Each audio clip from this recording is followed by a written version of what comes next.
to PMAP, upholding mass respect and dignity, promoting closer ties and harmony to keep one stand of unity. We believe in our goal for a strong economy. We believe in the role of industry. We seek for guidance to our PMAP when problems come of management and man. Nowhere to keep the faith and trust that we have of our fellow man. Nowhere to keep the faith and trust that we have of our fellow man.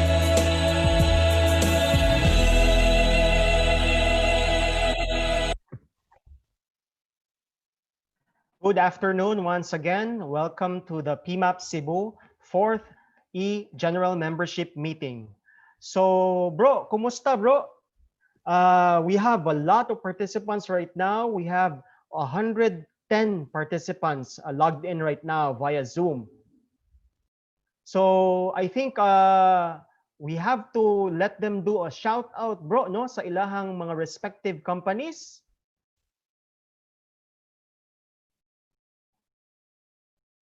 Okay. So you can go to mentimeter.com or menti.com and enter the code 518068. Again, go to menti.com and enter the code 518068 and give a shout out to your company.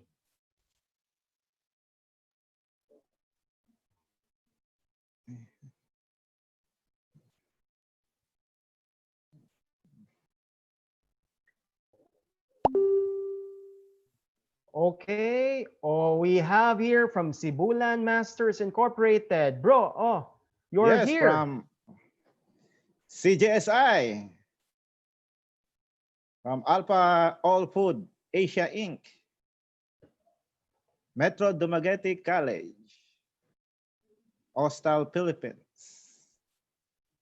Demand Science Team Philippines, Cebu Doctors University, and Telecare. We also Wow, have daghan friends kayo. from World Remit, no? P&G Grant Thornton. We have also from NCR, AJA. So we have a very diverse attendance right now, bro, no? Yes. So grabe gyud, murag kuan gyud, oh, they're pouring in, and this just shows unsa gyud ka relevant ang atong topic this afternoon, no, bro? Very relevant gyud ang topic, if I may add, timely, no? Timely gyud sa present situation o ang pressing issues today, labi na sa labor sector. Yeah. So siguro let's just wait for a few seconds, bro, no? Kay we have 110 participants, but then 38 pa ang naka shout out sa ilang company. So let's give the others the chance. Of course. They can have their time. Meantime, how are you, bro, with your company? Okay lang, bro, no? Kanaganing hard decisions have to be made, but we have to move forward, no? And later on we'll know more, no, from our guests how to go about it. This is a very interesting topic, Sir Ian. Okay, bro, 49 na, 49. Wow, paspas yeah, na. I think almost half have already given a shout out to their companies, no?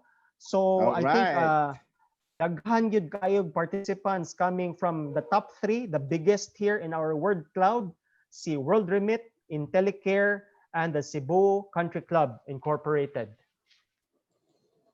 Welcome. So yes, welcome. Let's go to the next question, bro. Next question, bro. Yes. So we'll proceed with what quarantine status are you in? So karon na kasi klase manggod ta karon o quarantine status. That's why we want to know what quarantine are you in? We have ECQ. Yes. Yeah, because lahi ang quarantine status sa Talisay, bro, no? If Yes. I think Talisay is GCQ, no? And Yes, then GCQ now. I think Cebu City is the only one under ECQ, no? So Yes. naabay Lap- sus Lapu-Lapu and Mandawis GCQ gihapon sila. yeah. Pero 57% bro of our participants say that they are under ECQ. Wow. Okay. And While only 43% from GCQ. yes. So mas daghan gyud ang under ECQ, no? ICQ. Or from Cebu City. Cebu City. So daghan yung mga naminaw nato karon from Cebu City. Okay. So I guess we can now go to the next question. No, our next question is, how are you feeling today? No, are you feeling afraid, anxious, assured, angry, apathetic? Please tell us, how are you feeling today? Ikaw bro, Joe, how are you feeling today? Well, I'm a little bit afraid, no, because of this coronavirus thing, no. Okay. Anxious also kay no, we are uncertain good, no. Every day Yeah. is a victory good. Every day is a victory, and we should be thankful to God. Daily Yes. basis, no. Daily Yes, basis. I agree to that, bro. Are you in the office, bro? Are you working from home? Yes, I'm at the office. I'm member of our skeleton force since Okay. the start of quarantine. Okay, keep safe, bro. Keep safe. No, so we see here all a of lot us. of people are anxious and hopeful, no, and despite the quarantine, Yeah. they still feel blessed, no, and assured. Yeah. So Hopeful is good. yes. So Positive. Think positive, ah. yeah. So this is a very good indication, no, nga our PMAP Cebu members and also our partners are really looking at the bright side sa kaning atuang situation right now. Yes, we need it. Kanunay ta Okay. positive, no? Hopeful. Okay, And thank most you to napa-important, bro. Prayerful ba di ay? yes, of course, bro. And bro, I think we can now go to the next important part of our EGMM. Go ahead. Yes. Our first. Then to proceed to call to order and President's time, we would like to call our energetic President, Ma'am Grace Iligan, PhD, PMAP Cebu President. Hello, good afternoon, everyone. Good afternoon, Ma'am Grace. I hope you're all fine, guys, as well as the attendees. And with the presence of PMAP 2020 team, along with PMAP immediate past president, PMAP past presidents, members, and guests, I now call this meeting to order. And to give you some updates of what transpired since our last GMM, that was last April 29, Ms. O. During that GMM, we have our first virtual activity. And we're in one best practice sharing from Rafi in response to COVID-19 pandemic shared by no other than past president and Visayas trustee, Mr. Mike Godinez. And also we have a very interesting discussion with PMAP Cebu past president, attorney Alan Pontanosa, followed by virtual coffee discussion with Region 7 Director Mimi Shatan. Then after that, we have our first webinar that was last May 6, HR Cafe with Mr. Mike Godinez discussing about adjusting to new norms, psychological safety during quarantine, followed by the joys of the joys of homeschooling, which was conducted by powered couple, Mr. Neil Antikina and Ms. Joanne, last May 13, and it was followed by the virtual review by Mr. Jovener Bataycan and moderated by BPRA last May 20, followed by Aeon Crisis Management Preparation for Past Quarantine last May 22, moderated by Sir Ian, and it was followed by HR Response Crisis Challenge, our corporate values with Mr. Maki Balali, moderated by Ms. Andy Parini last May 26, and followed by Neuro-Based Performance with Ms. Angela last May 29, moderated by Ms. Odette Kamwanga. That was our last webinar for the month of May. And for June, it was followed by another webinar with DOLE, creating a high trust in a low touch environment, moderated by IPP Pinky last June 3. That was the first webinar for the month of June, and it was followed by KAC Virtual Leadership Stepping Up When Leadership is on the Line, facilitated by Ms. Sol and Mr. Mike Godinez of Rafi last June 6. And after that, we had our last webinar for the month of June, the social role of virtual facilitators and HR professional with Ms. Karen. This was facilitated by Ms. Pat. And apparently we're able to have 9 webinars for the last 2 months. And we intend to continue giving you more webinars, but it will be like the last 2 months because we were in ECQ. So we will expect that it will be lesser for the next month. So what are you going to expect? For July 10, we will have the first webinar for the month of July. This will be another best practice sharing to be given by Mr. Abelardo Cruz, and it will be facilitated by Vera Chris Villamor. And it will be followed by another activity which has something to do with our RC 2020, which I'm not going to touch that portion because we allocated a special slot for that one this afternoon. BPRA will discuss about that. So it will be followed by another activity, which is now a workshop activity on streamlining organization for effectiveness. It will be on July 31. But unlike with the rest of our webinars, this one is a half-day activity. And we have to have a very minimal training investment because we know that the situation of every company and everybody, so it's very minimal. For PMAP member, it's only 350, and for PMAP non-member, it's 500 for a half-day workshop. So I hope you can also support us with that for our organization to sustain. Then also, for this year, as recommended by our past President Mike, that we are bringing back the PMAP newsletter. So our PRO, Ms. Anne, already consolidated the worth knowing information, and we will have our first issue, which will be emailed to you soon. Also, IPP Pinky, I would like to take also this opportunity to introduce to you the official PMAP CEBU video. For the information of everybody, IPP Pinky is currently handling the special project. She's the one handling the websites.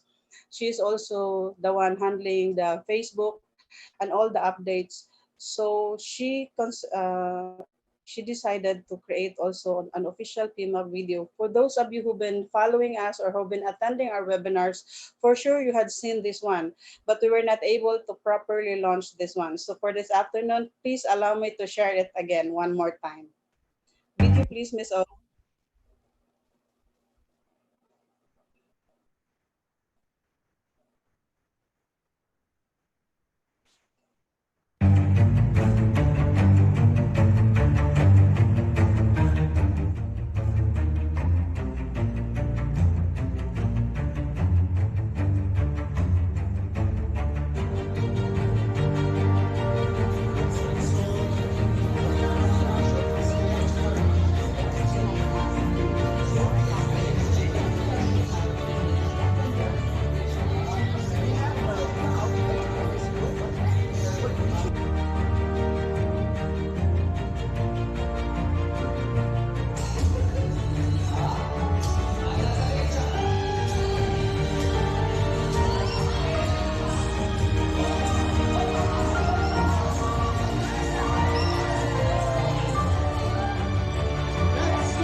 Okay, so that was our PMAP Cebu 2020 official video. So thank you for that, Mimpink, and thank you for the people working behind that video. And I know you're equally excited this afternoon for this forum, so I won't hold you long. So on behalf of PMAP Cebu 2020 team, I now welcome you to this afternoon 4th EGMM. Maayong hapon and daghang salamat. Thank you so much, President Grace Iligan, for that very warm welcome. Bro, no? So, nagkaduol na gyud ang Yes, atong thank you, Ma'am Grace. huwat gyud sa atong mga participants no this afternoon. Excited We are ako. Excited grabe ako. ka init, grabe ka controversial ang atoang topic this afternoon. Bro, Jojo, Yes, sir. turn on your video, bro. Okay. Bitaw, bro, no? Again, this topic this afternoon, bro, no? I think we are all affected with this, no? Our members may probably be affected in different Mostly. levels, no? So I'm talking about really the business rationalization, the retrenchments, the layoffs, the terminations that are Termination. going now, bro. Yeah. No? So ikaw, bro, so far, how is your industry sa banking? Fighting, no? Striving. Because in a first month or 2 Bro? months of this, yes, sa first 2 months sa quarantine, lisod Okay. kayo ang banks, no? Kaya walay mag-apply og loan. So we are on a flexible work arrangement. Some of us are on work from home, then 50% are on skeletal workforce. So lisod, no? Okay. Lisod. Lagi, lisod yun, bro. And I think no one is really spared, no, from the effects of the pandemic right now. Even the large conglomerates, bro, no, including our own. I believe in for everyone was able to read in the papers. Aboitiz has just announced, no, that it's also under shifting its strategy and also having some rationalization of its operations. So kitang tanan gyud, bro, apektado gyud ta karon. Apektado gyud kayo. So very timing ang atong topic karon. So that's why I hope na mo participate gyud maayo ang atong mga participants karon kay para gyud ni nila. Okay. So I guess, bro, murag di na nato dugayon pa to talk about our first topic, new normal company challenges on labor relations, termination due to business losses, permanent and temporary layoff, flexible work arrangements, compliance to return to work, readiness guidelines. Our speaker is none other than the senior partner of Accra Law here in Cebu. Friends, please, fellow PMAPers, please help me welcome Attorney Jefferson M. Marquez. Yes, good afternoon, everyone. I'm very thankful that I was invited to speak this afternoon at your 4th General Membership Meeting, particularly on this topic of new normal company challenges on labor relations. Next slide, please. Now, when I was looking at this topic, I realized that when Cebu City was reverted to ECQ, that's when I decided to make my own title, no? And the title that I chose would be Major Challenges to the HR Practice while we transition from ECQ, MECQ, GCQ, and of course, the new normal.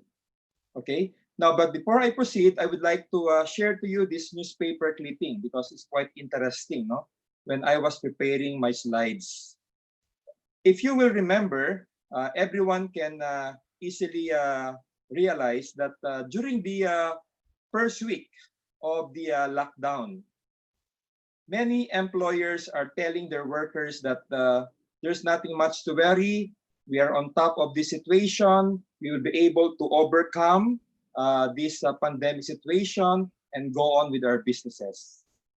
And then the following week, 2 weeks or 3 weeks after, that's when they realize that they have no more sales, they have no more income, and they have no more money to pay their workers.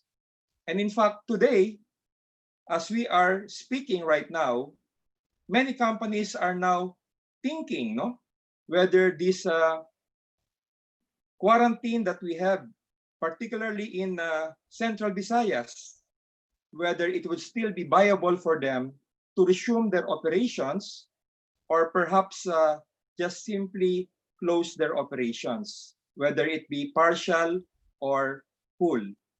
Now, some say that, oh, we are on the same boat, but others say that, no, we are on the same storm, but not exactly on the same boat. In fact, true enough, there are companies that are still doing good, but there are many, many other companies belonging to various industries that are really feeling the financial difficulty nowadays. Next slide, please. Now, let's try to remember what really transpired, particularly in our region. You have there Cebu City, you have Mandaue City, and Lapu-Lapu City. We started way back in March, the last week of March, when we experienced for the first time an enhanced community quarantine. Okay?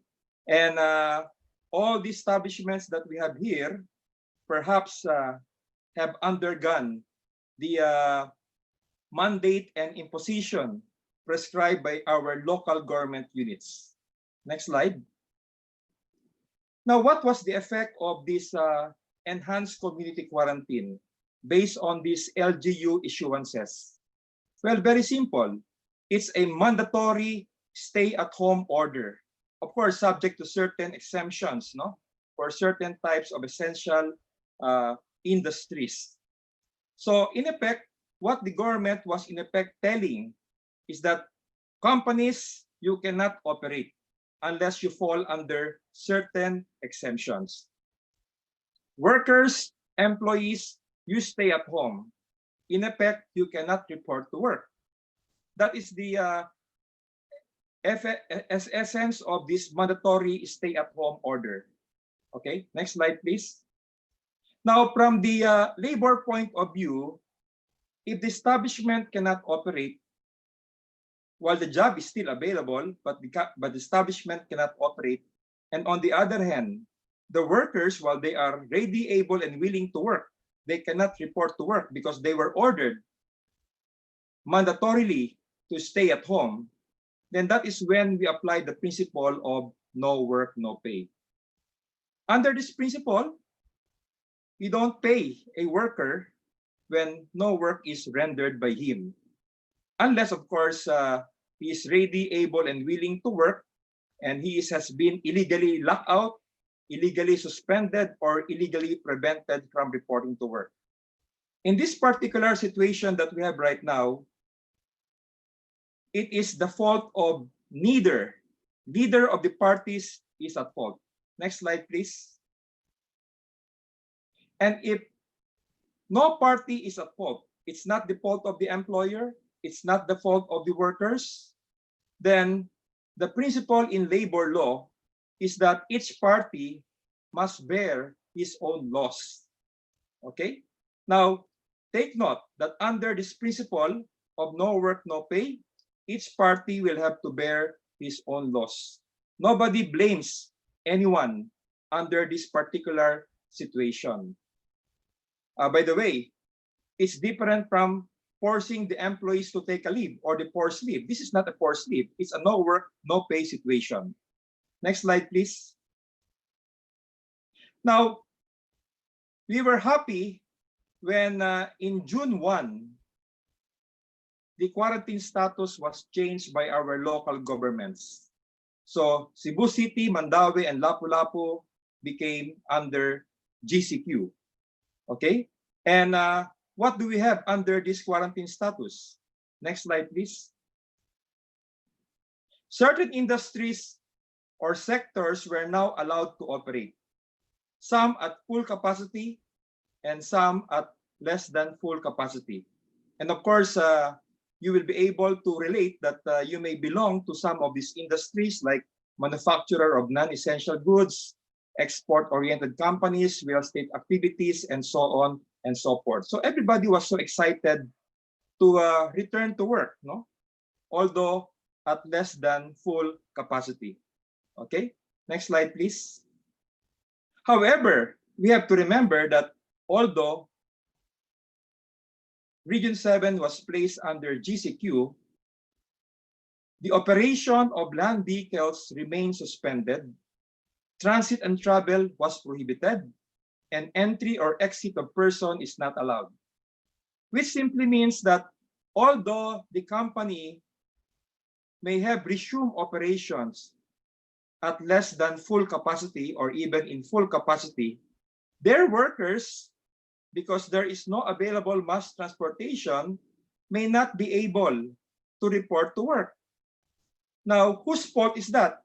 That is neither the fault of the employer or the employee. So the principle of no work, no pay would still apply to these workers. Okay? So in other words, no work, no pay, no money for the daily sustenance of the worker, including of his family. Next slide, please. Now, of course, we realized that while we were so excited from GCQ, we thought that we are going to the MGCQ, or the Modified General Committee Quarantine. There was a reversion, particularly in Cebu City, from GCQ to ECQ, and that would be until June 30. And of course, as the developments now are taking place, it would seem that there will be a maintenance of the same quarantine even beyond June 30. And the effect, therefore, is, as what I have discussed earlier, mandatory stay-at-home order, and only certain essential industries are allowed to operate. Next slide, please. Now, in fact, the former president of the Cebu Chamber of Commerce has come out with this news item that the second ECQ feared to shut down businesses for good, because everybody will realize that, you know, having an ECQ to GCQ and GCQ to ECQ and so on and so forth does not guarantee stability of the industries, no? So we cannot really blame this Chamber of Commerce to be able to come up with this kind of statement. So it's quite alarming, as we all know. Next slide, please. So the question now that is being faced by businesses at present under this quarantine status would be, how would the management exercise its prerogative?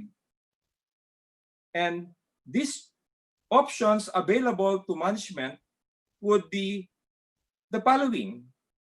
Would they continue operations or resume their operations, whether at full capacity or at less than full capacity, depending on the government impositions, or whether they would just decide to close their operations? And closure of operations, as you know, could either be permanent closure or a temporary closure. It could also be a whole closure or simply a partial closure. And of course, another option that is available to management is, of course, whether to resort to right-sizing or downsizing. So these are some of the options that are available for management to carefully study moving forward. Okay, next slide, please. Now, in the exercise of this management prerogative, whether to continue or resume operations, right-size or downsize, one thing must be stressed. That is, we have to respect and honor the right of workers to security of tenure. And of course, you are quite aware that when you speak of security of tenure, is the right of the worker to be secured or to continue in his employment until he or she is terminated either for just or authorized cause. Now, why do we have to respect the workers' security of tenure? Because that is one of the constitutionally guaranteed right of the workers under our Philippine Constitution, and that is also considered a statutory right of the workers under our Philippine Labor Code. Okay, next slide, please. And when we speak of security of tenure, then it is readily available to employees who holds regular employment, no? And that would include probationary employees, because a probationary employee is a regular worker who is placed on a trial period. So we cannot just simply terminate these types of workers without respecting the right to security of tenure. Now, next slide, please. And when we speak of security of tenure, the Supreme Court has described the two aspects of due process. One is the substantive due process requirement, wherein there must exist an authorized cause before terminating employment. And number two, there must be observance of the procedural due process requirement, which requires the employer to observe, in the case of authorized causes, the so-called 30-day prior notice rule. Okay? So, security of tenure must always be respected whenever the employers decide to exercise its management prerogative. We cannot just simply talk to each other that, business is not doing good and therefore we will close our business. You have to consider also the workers' right to security of tenure. As you all know, the workers are partners of the businesses, and their rights must also be respected. No, while the employer has the right to a reasonable return of his investment and to expansion and growth, the workers, on the other hand, have the right to security of tenure. But of course, don't get me wrong, because while workers may enjoy security of tenure, that is not a guarantee of continued employment. No, it does not guarantee you that whether the employer is doing good or not, you must continue with your employment. That there is no guarantee of employment. There is security of tenure, but there is no guarantee that one will continue with his employment. In fact, we all know even white-collar workers, they never thought that they would now face unemployment, no? When they realized earlier on that they are secure in their respective jobs. Next slide, please. So, in one columnist said that, of course, when you terminate people, layoff should be a last resort amid the global crisis. Okay, we have to consider the workers' welfare whenever we exercise our management prerogative. Now, the question is, does the Department of Labor been able to address this issue? Let's look at the next slide, please. Yes, in fact, the Department of Labor, through our Honorable Silvestre Bello, as early as March, came up with a labor advisory regarding flexible work arrangement. I don't need to discuss the details, no? Maybe Dr. Vito can enlighten you on this, but when you speak of flexible work arrangement, it has been recommended strongly by the Department of Labor as an alternative measure rather than outright termination of employment.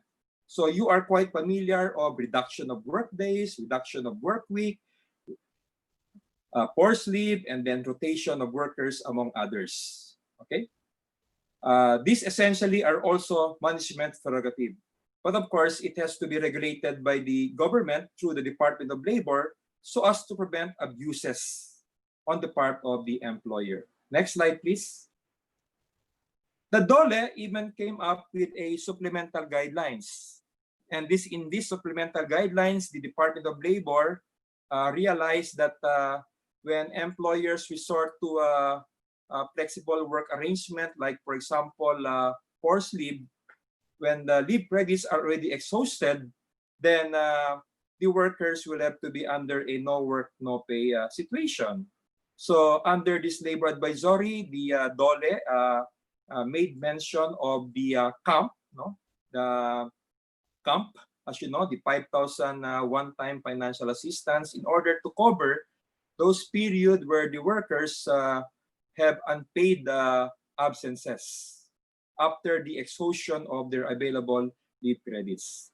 And of course, the DOLE came up with this advisory that in case the businesses would resume their operations, then the DOLE has strongly recommended certain employment preservation measures rather than outright termination of employment. You know, termination of employment should always be the last resort, because according to the Supreme Court, when an employee is terminated, it's not just the worker who suffers, it's likewise the family who is dependent on the worker. So notably under these particular guidelines, reduction, adjustment of workers' wages, that means reducing the workers' wages, including wage-related benefits, have been recognized by the Department of Labor, provided that it is being voluntarily agreed upon between the employer and the workers, and the agreement must be placed in writing. And that agreement must only be valid for a period of 6 months, no? Subject to renewal, mutual renewal by the parties subsequently. And of course, these guidelines also expressly mention that the available flexible work arrangement should only be while the public health crisis still exists. No? So it's not a forever arrangement that employers may come up with their employees and workers. Next slide, please. So let's now go back to the options that I earlier mentioned. Continue operations for those who have been allowed to operate under ECQ or GCQ, whether at full capacity or at less than full capacity, depending on the LGU's issuances, or resume operations, no? In either of these ways. Next slide, please. Or close the operations, whether whole or partial, and it could be done temporarily or permanently. Next slide. And of course, when we speak of closure of operations, it could either be temporary or permanent. So when you speak of temporary closure, you are quite aware of that. There is no provision in the Labor Code on temporary closure. The Labor Code speaks of closure or cessation of business operations, but it contemplates of a permanent closure that results in termination of employment. Here, the Supreme Court has recognized that applying the Labor Code on bona fide suspension of operations by analogy, establishments may also resort to what we call temporary closure. No? And for those who are quite familiar with this, it's just simply akin or analogous to temporary layoff. It's simply akin or analogous to off-detail involving security guards. That means that the period of temporary closure should not exceed 6 months. And of course, Supreme Court decisions would tell us that if you resort to a temporary closure of operations, then you must give notices both to the Department of Labor and Employment as well as to the individual employees affected. So the DOLE, in their pro forma establishment report, has explicitly recognized this option rather than outright termination of workers. Because as you know, when there is a temporary closure that is akin to a bona fide suspension of operations, employment is not terminated but simply suspended, no? For a period of not more than 6 months. Next slide, please. Or it could be a permanent closure. Well, this is kind of sad, no? In case the establishments would decide to permanently close their operations. But you cannot blame them. In fact, in the news papers, MSMEs, the micro, small, and medium enterprises, are most affected, no, by this enforced quarantine, no, and many of these establishments have resorted to a permanent closure. By the way, if you would wish to know what is meant by permanent closure from the point of view of labor, they refer to the reversal of fortune due to financial losses. Okay, and next slide, please. Take note, however, that in case of closure or cessation of operations or undertaking, the law does not require the employer to suffer losses. You can simply close your operations as long as you do that in good faith. When I say good faith, you don't close your business in order to get rid of a labor union existing in your establishment. Because if you do that, and that's the reason for your closure, then the closure is done in bad faith, and that will amount to an illegal dismissal of the workers. So I repeat, closure of operations does not require losses.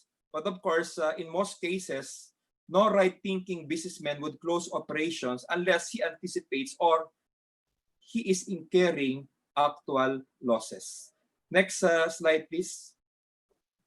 Now, the department regulations requires us that we must observe certain requirements, no?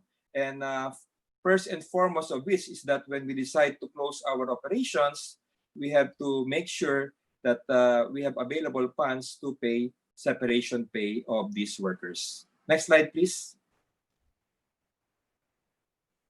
And as I've said earlier, when you close your operations, it does not have to be the whole operations. It could only be a partial closure of your operations. The principle that was laid down by the Supreme Court is that no law forces anyone to go into business.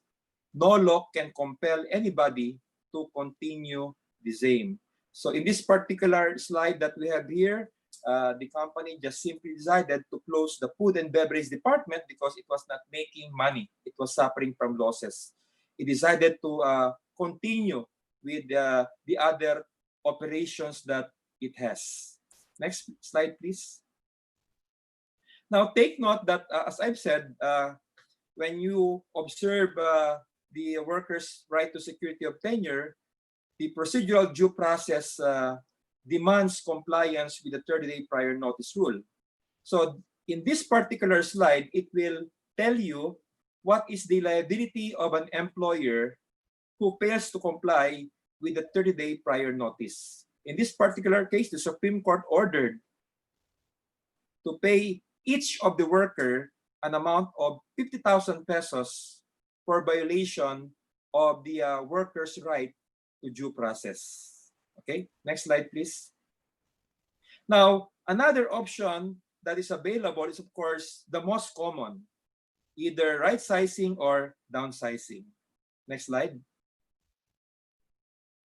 And you will easily notice that when it comes to right sizing, the common causes would be overhiring of workers, decrease in the volume of business, or dropping of a particular line or service. Now, decrease of volume of business is quite prevalent because of this pandemic situation that we are in. So it's not just simply a decrease of volume of business, it is no business at all. So with more reason that the employer has the option to right-size its organization. Next slide, please.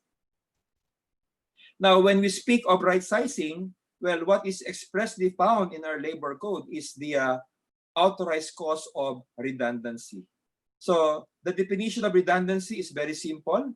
When the services of the employee are in excess of what the enterprise needs, there is superfluity in the job or position, then that authorizes the employer to terminate the employee involved on the ground of excess services or redundancy. Next slide, please. But take note that in redundancy, just because 2, 3, or 4 people are performing the same kind of job, jurisprudence will tell us that in order to effect a valid redundancy, what should be looked into is the position itself, the nature of the services to be performed, and the need to keep or dispense with that position. So employers usually resort to redundancy when the functions of the employee have already become superfluous or in excess of what the business requires. So if you have many production lines, and out of the, say, 10 production lines, you only need 3 or 4 production lines at the moment, then you can probably declare the positions of workers redundant and terminate them from their employment. That's how redundancy is affected. Next slide, please.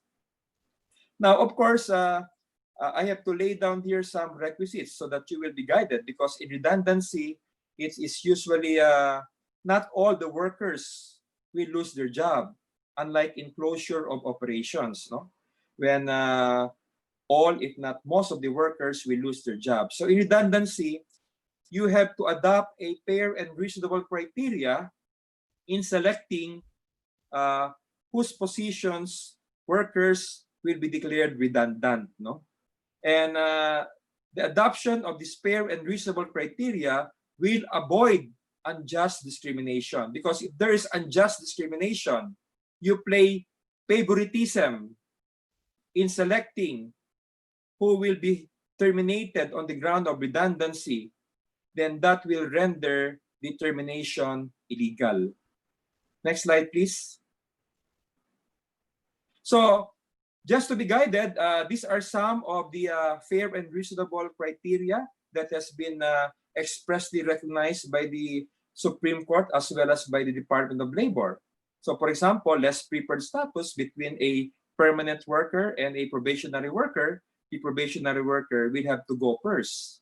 Between a bad performer and a good performer, the bad performer may have to go first. You can just use any of these, or perhaps a combination of any of these reasonable criteria. So no favoritism. Otherwise, if the employee finds out that you played favoritism in selection of employees to be terminated, then that dismissal may be contested by the worker. And if the dismissal is contested and the dismissal is found to be legal, that will entail liability on the part of the establishment. Next slide, please. Now,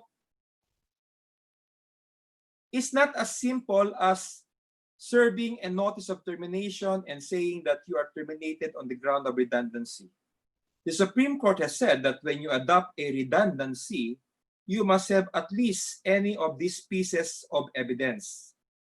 An evaluation of the position, the new stopping pattern, you must have a feasibility study, and so on and so forth. No?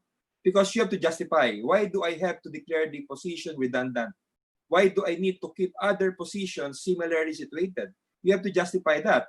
Well, of course, some of you might say, well, that's just simply paperwork. But if these workers will be able to find a lawyer, a good one at that, and challenges the legality of dismissal, then you will be in big trouble if you are not able to come up with these pieces of evidence to support your decision to declare positions redundant. So you must be prepared with this. Next slide, please.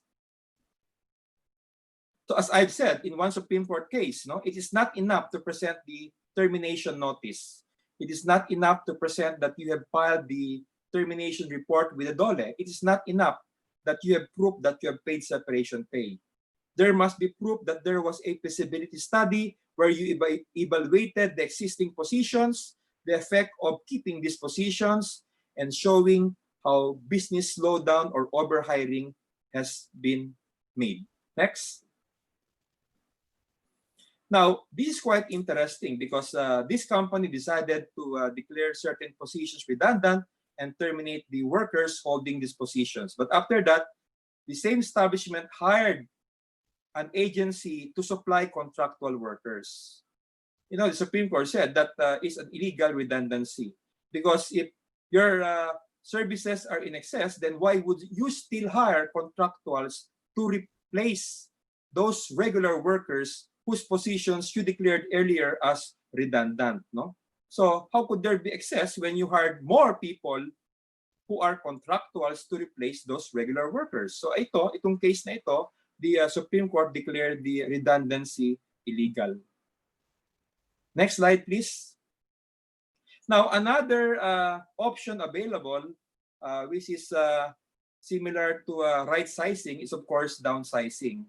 And when you speak of downsizing, a good example of that is retrenchment to prevent losses. No, it's very common.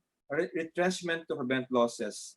So it is losses related, authorized costs. No. Now, next slide, please.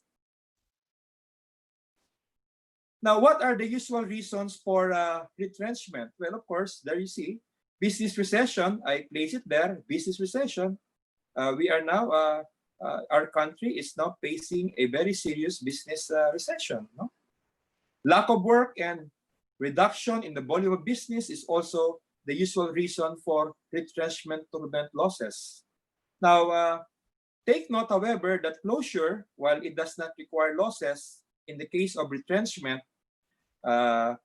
jurisprudence will tell us that the company must be facing losses. Okay?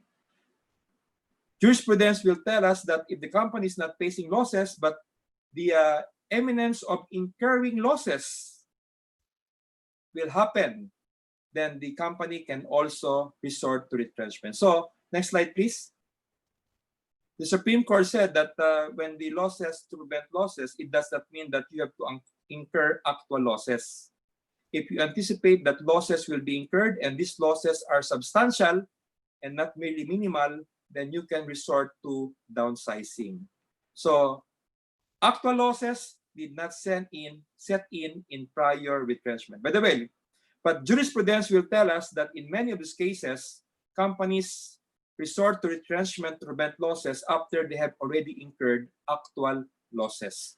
And that's the reason why in this particular option, the employer must be ready with their audited financial statements, audited by their external auditor, no, not by their internal auditor.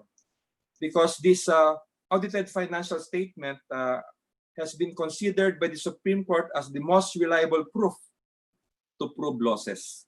Of course, there are exceptions. When the company is undergoing rehabilitation, well, there is no need to have this audited financial statement, because the court can take judicial cognizance that if the company is under rehabilitation, then the company is suffering from some financial losses. Next slide, please. Okay, so I'll just enumerate here in this particular slide. I'm sure you're quite familiar with the requirements that has been written down by the Department of Labor in their department order, no? Way back 2005. Okay, next slide, please. And then in retrenchment to prevent losses, similar to redundancy, if not all the workers will be terminated from the employment, then the company must also use the fair and reasonable criteria in the selection on who among the workers will be laid off or permanently retrenched. Next slide, please.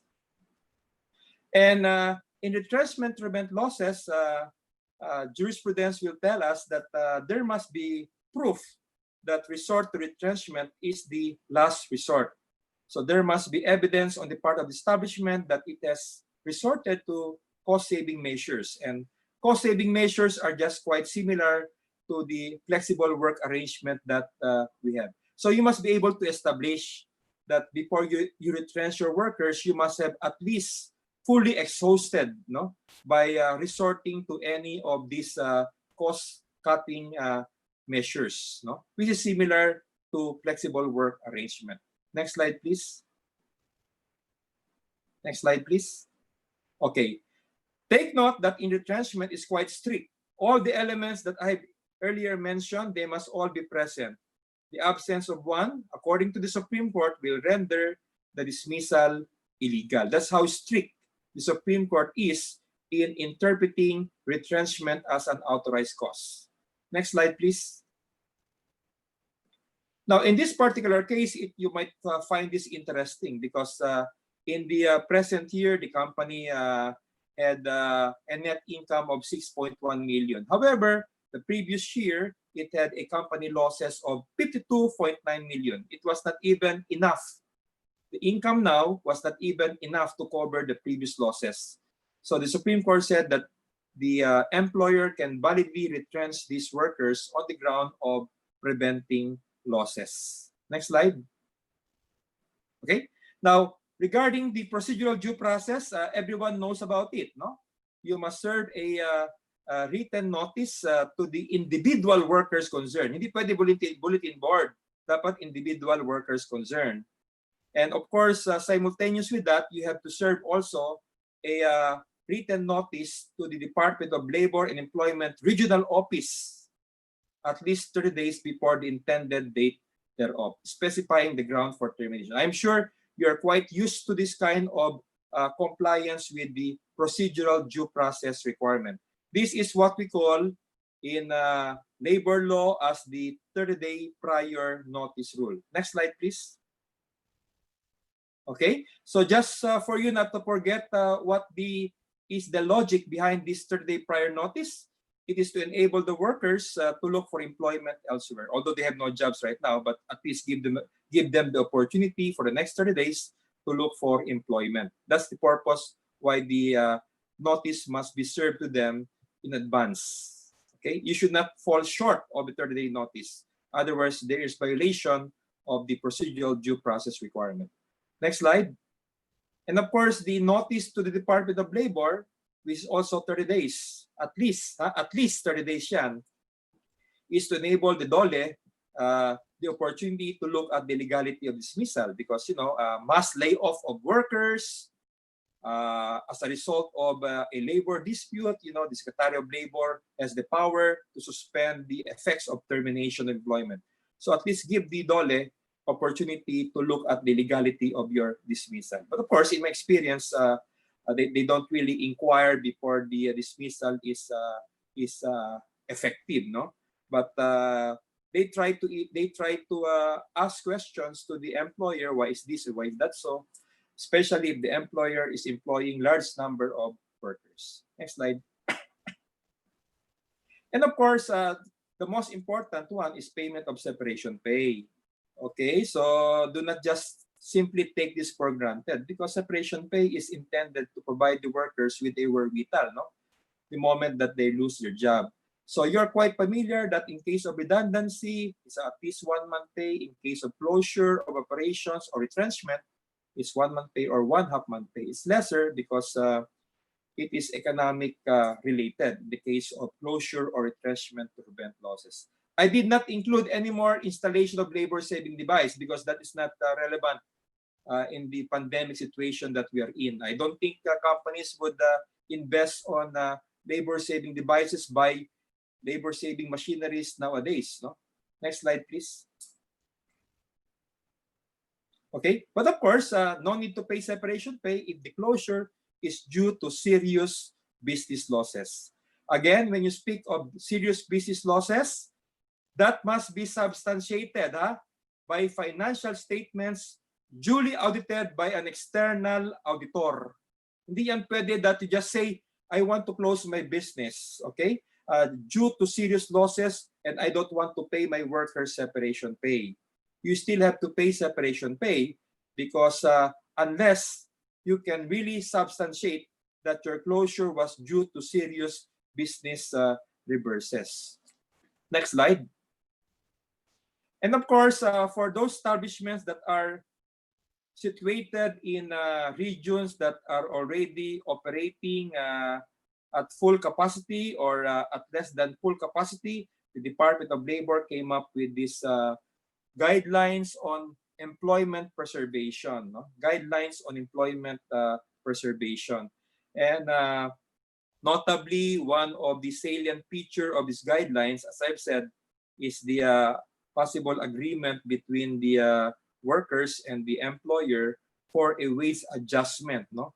Reducing the wages but of course subject to mutual agreement, and agreement must be in writing and only good for a period of 6 months, no? And while the public health crisis still exists.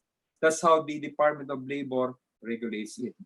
Do not unilaterally reduce the workers' wages because you will violate the principle against diminution of wages, diminution of benefits. Next slide. And of course, when you resort to any of the options that I made mention, do not forget the filing of establishment report to the Department of Labor and Employment. No? And you will note in the instructions there that for flexible work arrangement, you have to serve notice at least 5 days before effectivity. In the case of temporary closure of operations, you have to serve at least 30 days prior to effectivity. But of course, there were certain emergency situations that we are in, no? So that made employers unable to comply with this notice rule to the Department of Labor. That's just, anyway, this establishment report is more for the statistical purposes of the Department of Labor. It will not affect the legality of the dismissal, no? Next. And do not forget that aside from the labor code, you know, your workers may be able to file claims under the Social Security Act, which provides for unemployment insurance or involuntary separation benefit. You can always ask the SSS on how the procedure and the requirements on how to comply with this. In fact, I saw in the newspaper that filing of claim can be done online. Next slide, please.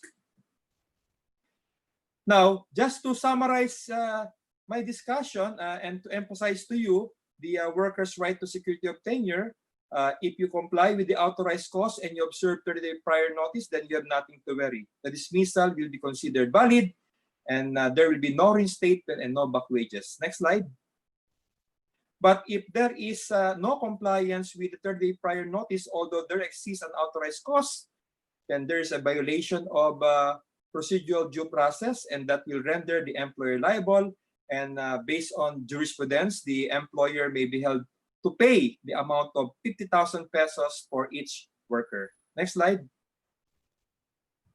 By the way, why is it that way?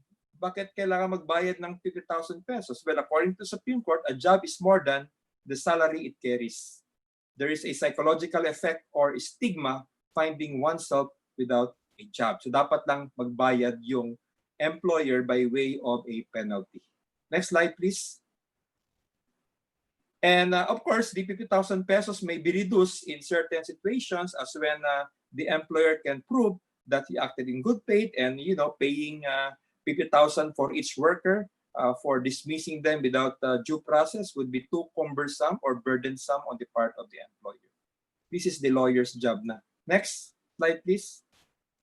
And of course, dismissal is illegal if there exists no authorized cause and no compliance with the 30-day prior notice, or there is compliance with 30-day prior notice but no authorized cause. Then in both cases, the dismissal is illegal.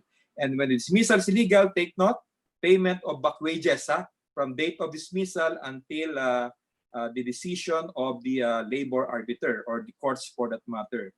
And of course, in case reinstatement is not possible, then payment of separation pay on top of damages in case there is violation of the employee's right to procedural due process. Next slide, please.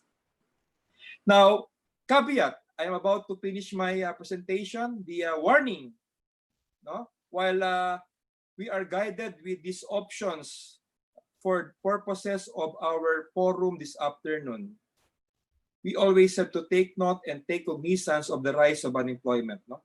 Now, former Secretary Jokno said that the jobless data is exaggerated, you know, that there is a high rise of unemployment. Next slide, please. But this was disputed by another economist that says that the record high jobless rate is even understated. So it's all now up to you whether there is really a rise of employment, but in my opinion, there is indeed, because you have to count not only the workers who have lost their job because of the quarantine, but you have to consider the OFWs, the various industries that have high employment, no? And of course, underemployment is also part of the rise in unemployment, or underemployment is rather part of the rise in unemployment. Okay, next slide, please. That is all. Thank you and have a nice day. I hope you were enlightened with our presentation. Okay, thank you so much, Attorney Jeff, no? So for that very Yes. enlightening presentation. So Attorney Yes, Jeff, sir. Ian, very powerful talk. yes. And bro, we already have here questions, no, for Attorney Jeff. This was sent earlier, even before our webinar. So Attorney Okay. Jeff, our company has already adopted work from home arrangement since March. With the increasing number of cases in Cebu City, we might adopt this arrangement until the last month of the year. Some of our employees are under forced leave due to lack of resources, example like slow internet, among others. We're completely aware that forced leave, temporary layoff, should not last or exceed 6 months. What will be our last resort? What can we do to those forced leave employees, citing that some of them are in the maintenance team, which we cannot give them tasks as of the moment? Well, to begin with, when you say temporary layoff, that means that you suspend your operations for a period of not more than 6 months, then that is a no work, no pay arrangement. No? But the maximum period really is not more than 6 months, because under the law, you have to decide. No, there's no other option, but you have to decide, no, before the 6-month period, whether to permanently lay off these workers. And in permanently laying off these workers, you have to decide which of the authorized cause may be applicable. Is it retrenchment or rent losses, or is it a closure? Now, depending on what you chose, will also depend how much separation pay that you have to pay these workers. So there's really not much option available to you, because the law is designed in a manner that workers should not be kept on a floating status for more than 6 months. Because if they are on a floating status, they are still employed with you, although their employment is suspended. So let them go so that they can look for another job if there are jobs available out there. You know, it's difficult on their part, because if you lay them off for a period of 6 months, maximum period of 6 months, that is in effect you're still keeping them, and they cannot find a permanent job elsewhere, and that will be unfair to them.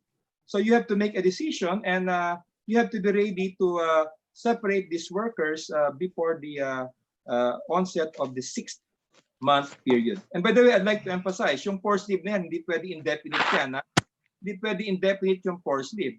Yung forced leave na yan, if you look at the department regulations, you place them under forced leave, and if these employees have available leave credits. Now, if you want to, if they have no more available leave credits, then you have to lay them off, okay, under what we call a temporary layoff arrangement for a period of not more than 6 months. I do not subscribe that there could be an indefinite forced leave. No, that is a no work, no pay situation. You have to lay them off, and by laying them off, they would in effect be under a forced leave. So no work, no pay situation.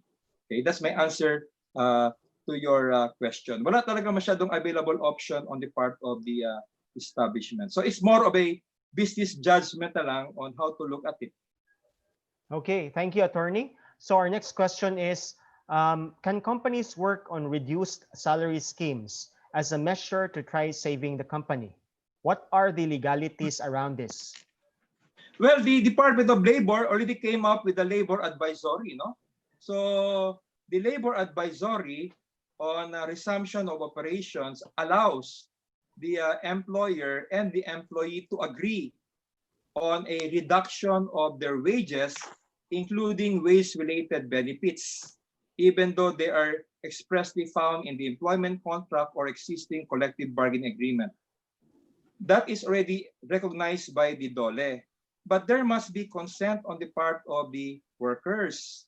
And the agreement must be in writing according to the DOLE. And number two, it is only valid for a period of 6 months. subject to renewal by mutual agreement of the parties and subject to the condition that the public health crisis still exists. So that is legally viable.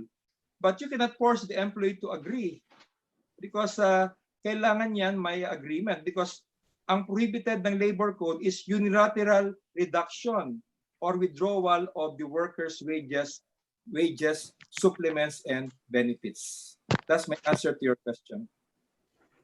Okay, thank you for that, Attorney Jeff. We also have here a question via YouTube because we're actually live on YouTube. What is your recommended process for reduction of employee headcount during a force majeure situation, Attorney Jeff?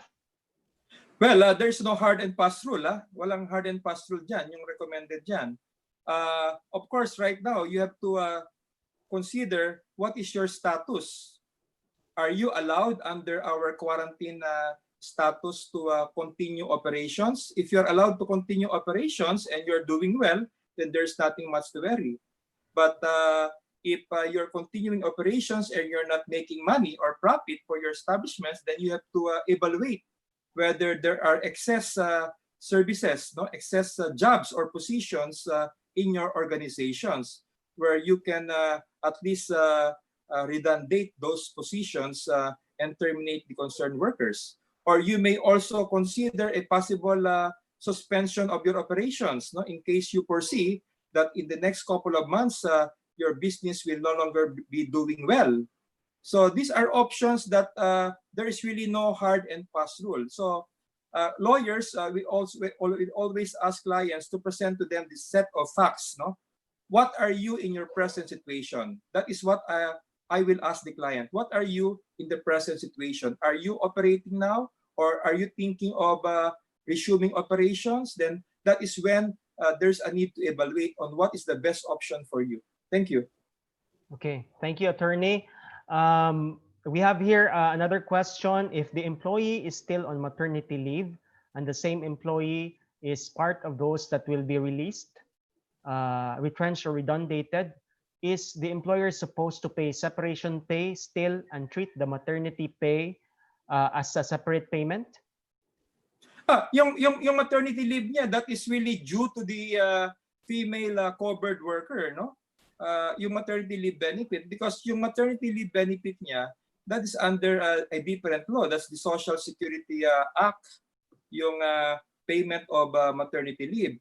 Ito namang separation pay that we are discussing is under the labor code. They are separate and distinct from each other. So if an employee is under maternity leave, then that employee is entitled to his SSS maternity benefit, including yung tinatawag nating wage differential, if any, yung salary differential, if any.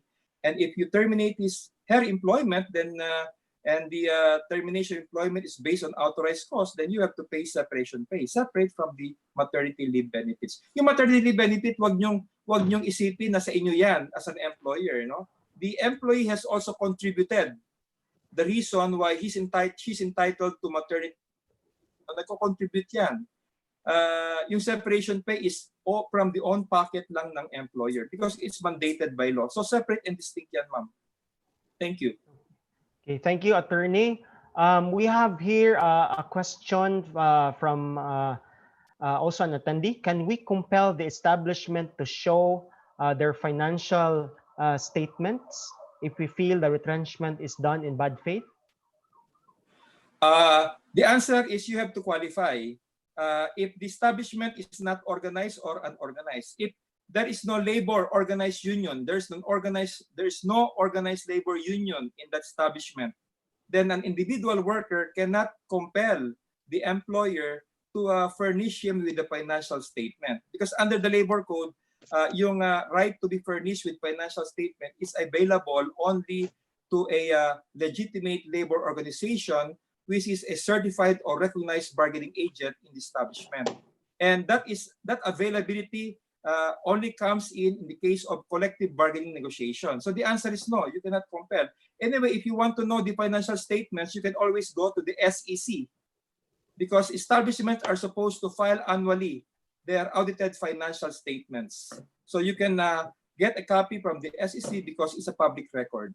Thank you. Okay, we have here a question from past President Ninette Mantalaba. If the company gives transportation allowance to managers and supervisors, and for a couple of months now, it has provided free shuttle service, can it temporarily stop the transportation allowance? Well, yung mga transportation allowance na yan, they are called employment benefits, no? Employment benefits yan. So the rule is that you are covered by the principle against diminution of benefits. So the only way that you can suspend yung transportation allowance or stop it is to agree with the workers in writing for the stoppage or suspension of those allowances. And as I've said, under the labor advisory, that agreement is only good for 6 months, subject to renewal by mutual agreement of the parties, and as long as the public health crisis still exists. So hindi siya pwedeng permanent withdrawal ng mga allowances which are considered employment benefits. Okay, thank you so much, no, Attorney Jeff. Actually, daghan yung good question, Attorney Jeff. We just really chose the ones that are not duplicate questions.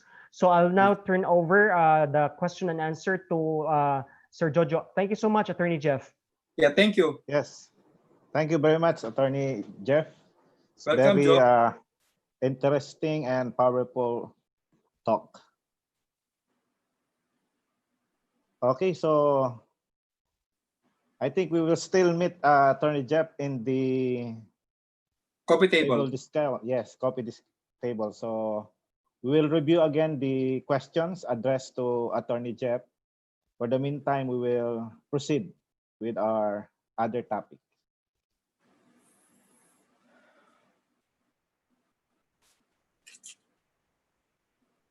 Okay, so we will proceed with the sponsors time. We will call our first sponsor, our ever constant present, our favorite healthcare provider, the IntelliCare. The challenges of life demand that we measure up, and that's a fact IntelliCare understands and takes seriously.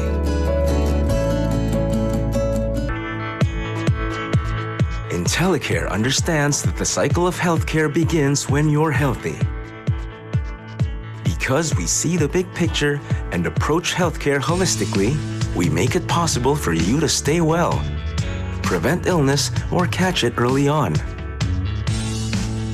It assures you that when you do need it, professional medical care and treatment will be available. So you can take comfort in the fact that we're managing the resources and cost of quality healthcare. Technology makes it possible for us to serve a wider base of customers online, day and night, so that we can focus on improving the numbers that really matter to us. The numbers that track your health, that drive down the cost of quality healthcare, that show you're in the best of health, so that you can strike a healthy balance in life. A balance that's critical and necessary for a life well lived, something we recognize and fully understand. We are the leader in healthcare management because of a delicate balance we've achieved through the years. We're grounded on our core value of compassion, yet daring enough to make groundbreaking changes. We take pride in the tradition of excellence, yet always open to innovation. We're anchored in our commitment to the Filipino people, yet unfettered as we reach out to serve them better. And why do we do this? Because we believe that good, quality healthcare isn't something one simply aspires for. It is a constitutional right as inalienable as any other basic human right. IntelliCare, your intelligent health choice.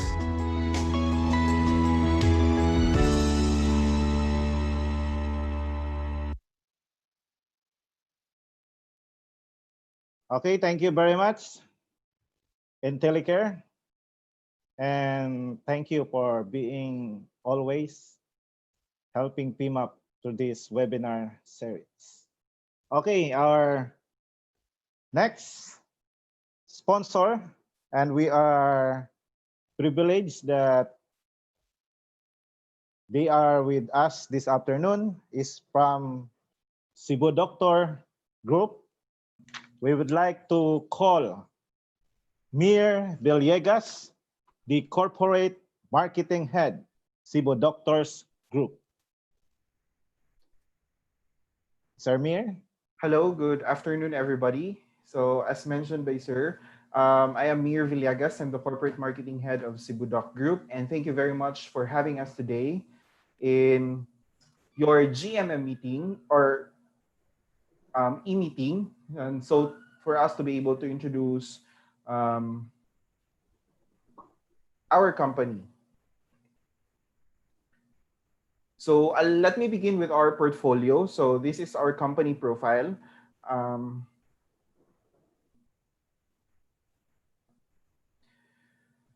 So Cebu Doc Group is one of the leading network of hospitals and healthcare facilities in Visayas. We have a presence in Cebu, Leyte, Negros, and just this year, we have started venturing to Bohol as well.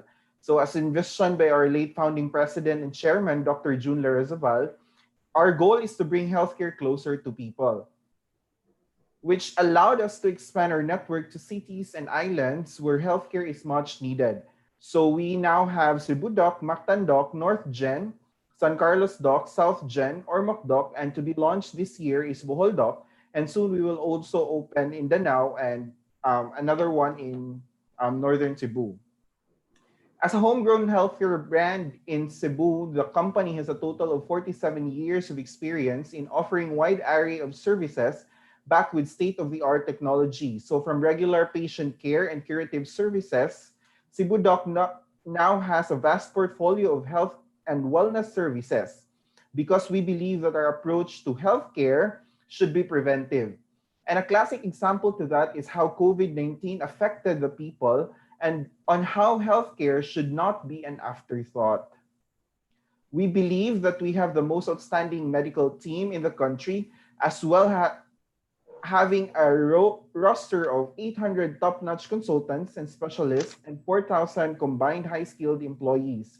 We have a group-wide total of 1,060 hospital beds.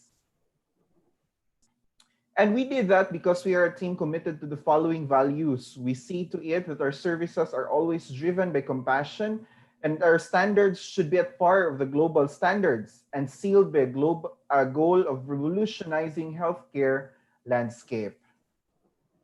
Cebu Doc Group is also a prime mover of clinical excellence in the region, having a reputable training programs and internationally acclaimed standards. Of course, we are nationally compliant to our governing bodies, and we are the only hospital in the region that is internationally accredited by QHA Trent.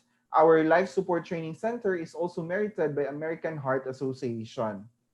And recently, Cebu Doc has been recognized by the Philippine Hospital Association as the most outstanding hospital in the country for level 3 private and in the year 2018 and 2019. And in 2019, South Gen was also recognized as the most outstanding hospital for level 2 private.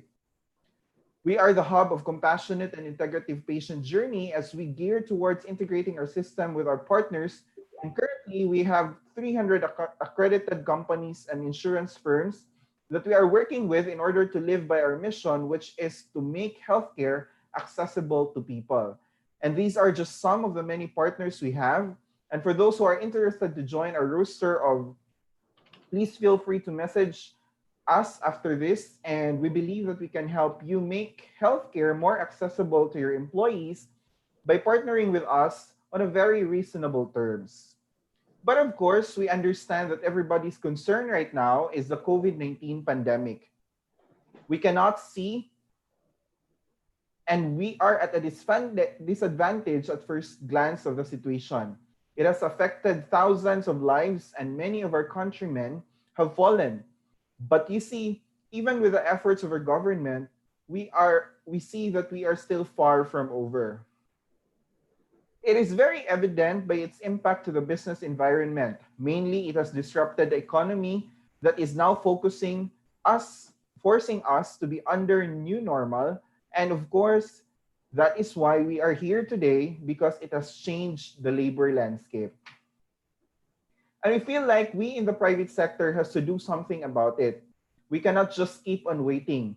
We must help our government augment its effort to test, trace, and treat. So where can we really help? Our proposal is have your teams and organizations tested. In this way, we can help augment the efforts of our national government to contain this invisible virus, but at the same time, we can assure safety among our employees in the company. When you know who has or has not contracted the virus, of course, it is easier to trace, isolate, and it will allow you to put a face on your enemy and make data-driven and hard evidence-based decisions. That is why we in Cebu Doc Group, aside from our efforts to increase our capacity to treat COVID-19 patients, we know that the approach should be aggressive through mass testing. We have prepared reasonable and credible rapid antibody testing packages. Since many already did their home quarantine, 14 days, or even others already did for 3 months, once ECQ will be lifted and we start reviving the economy again, rapid testing will be the most cost-friendly option. Though we will soon have our PCR lab who can run RT-PCR tests very soon, it will be economical on private company standpoint to have rapid testing because it is fast and still reliable, especially many of our employees have already observed home quarantine procedures. So for now, how are we going to do that? You can call us, talk to us, and give us your reasonable and we will give you reasonable and cost-friendly packages. Usually that depends on the volume, and once you have finalized the testing schedule, you can either go to our blood extraction to your company for blood extraction, or you can go to our testing centers. You might say that hospitals are quite scary place to be in right now, but need not to worry. For one, our testing center is in a separate building, and that's on the second floor of the Medical Arts building, and has an adjacent atrium for a bigger waiting space. And the second, our facilities has controlled environment because safety measures are in place and fully functional. Yes, let me clear that out. We can only do blood extractions outside the hospital. And if you decide to have it in your company, we are DOH compliant testing facility. DOH Region 7 is requiring the testing should be done in at least biosafety level 2 environment, which our laboratories are very compliant. And we are blessed that for the month of June, we have already served 22 companies who trusted us, and we are inviting everyone to reach us to have your employees tested. For sure, some of you know that there are several companies who already opened during GCQ, yet eventually they were advised to temporarily shut down again immediately after learning that they have employees who tested positive. And so it is just operationally inefficient. It is not just operationally inefficient, it is also not financially efficient. And I am often asked, so what if patients turn out positive? Well, if you avail of the testing from us in Cebu Doc Group, we will immediately refer the patient to our ARID center for doctor's assessment, and depending on the results and clinical judgment of the doctor, he or she may be subjected to confirmatory testing or RT-PCR testing, which is available in Cebu Doc also very soon, so that patients no longer have to wait 3 to 7 days for their results from a government hospital, especially that this is a race against time. So there you have it, ladies and gentlemen. If you are interested, please feel free to reach us at our social media accounts. That's at Cebu Doc Group. Or you can immediately call us at 255-7512, local 736-239. Again, thank you very much for the time and opportunity to present our company and our services. We hope that we will be able to serve all of you soon. Thank you very much, and God bless. Thank you very much, Sir Mir Villegas, the Corporate Marketing Head of Cebu Doctors. Please stay for us for a while for the distribution of the e-certificate. Let me read the citation. certificate of appreciation is given to Cebu Doctors Group for their generosity as sponsor of the 4th GMM of PMAP CEBU Inc. June 26, 2020. Signed, Grace Iligan, PhD, President, PMAP CEBU. Thank you very much, Sir Mir. Thank you very much. Please accept our certificate of appreciation.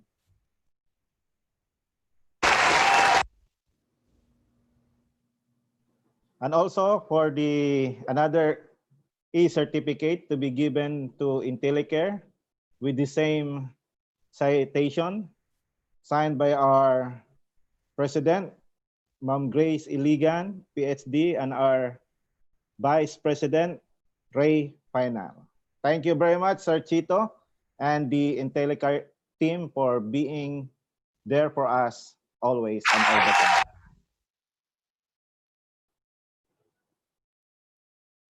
Okay, so I think we need a break. Okay, let us observe break time for 10 minutes.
Okay. Our break time is over.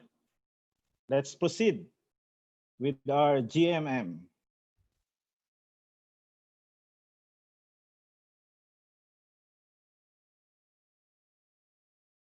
For our next topic is the preview of our incoming RC. We would like to call our active Vice President, Ray Feilner, to please lead us to your presentation.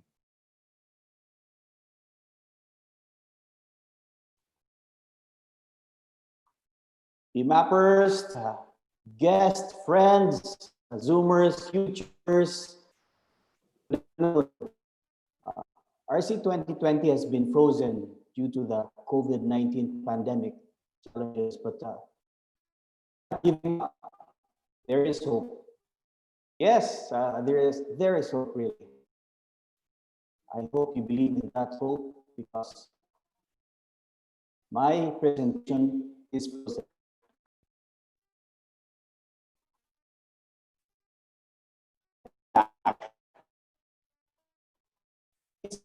October 21, 22, 23, 2020. That's 8:30 a.m. to 12 p.m. Those are 3 half days. And people leaders show the way. HR Frozen, if you recall, the theme is focused on the power of clarity, self-mastery, and letting go.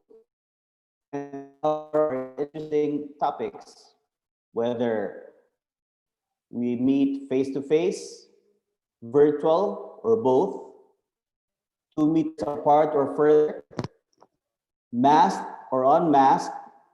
Let's meet again and learn again. RC20 topics are here. For HR Unfrozen, the power of clarity, self-mastery, and letting go, the new normal. Topic 1, people engagement in time of mask and physical distancing. Topic 2 covers remaining internal customer experience, an urgent HR domain. And topic 3, and Comp and Ben, what matters most to people now. Virtually early milestoning, crisis proofing your HR career. And for topic 4, on mindfulness, the ultimate battle to stay in the here and now. Topic 5, content creation in learning and development. That's making learning anywhere right. Should be relevant, impactful, timely, and efficient. And for our exciting virtual fellowship, the blind audition for the talents projecting potentials.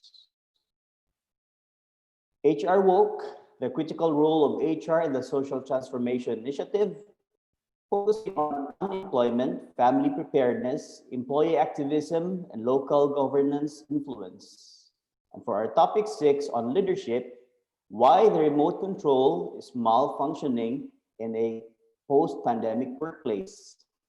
Lastly, for our closing keynote, people management in a new world order, something to believe in. We really hope that despite of these challenges, you will join our training, and that's again on October 21, 22, and 23, 2020. And we are also preparing a prelude for you that's going to be July 24, 2020. That's 2 p.m. to 3:30 p.m. via Zoom, a pre-conference exclusive, and that is pushing the reset button, and that is, are you ready for the new normal?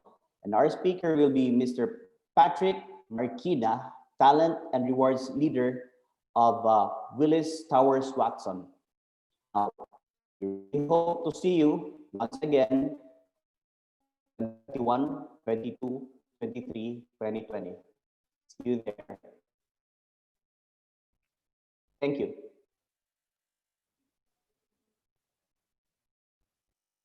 Thank you very much, Sir Ray, our active Vice President.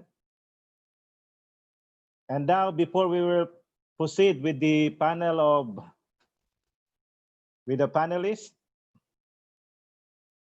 let's have first a quiz regarding the topic that was discussed by Attorney Jeff Marquez.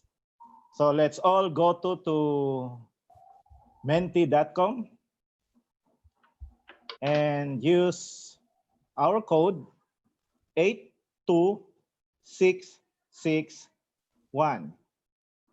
Again, our code is 82661. So let's wait for the question.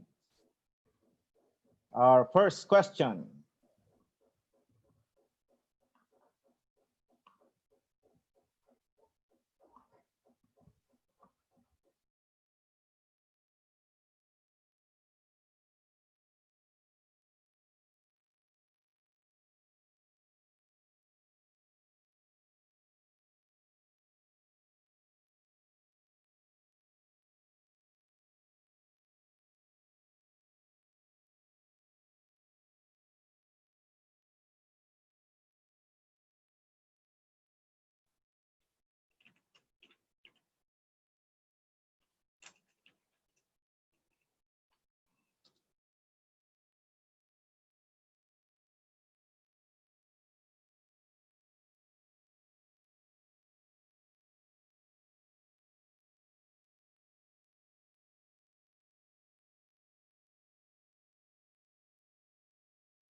Hello. So I'm back, bro.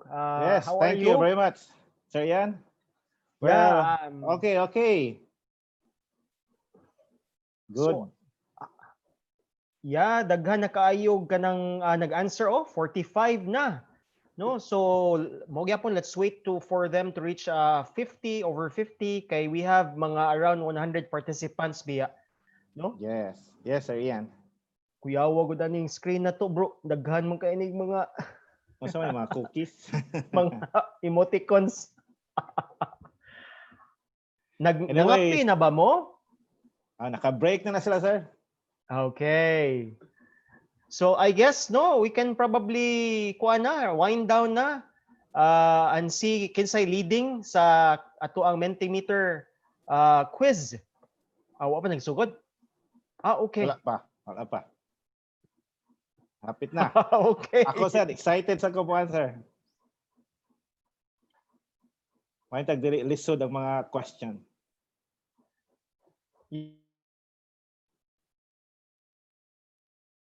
How was the discussion so far, sir?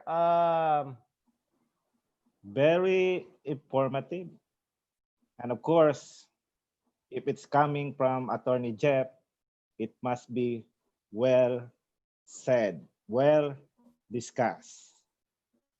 So I think daghan kay ito natin kuhan. Expected na basta si Attorney Jeff. Okay. So guys, did you already enter the Mentimeter question or not yet? Yeah, the first question again, you go to the code 82661.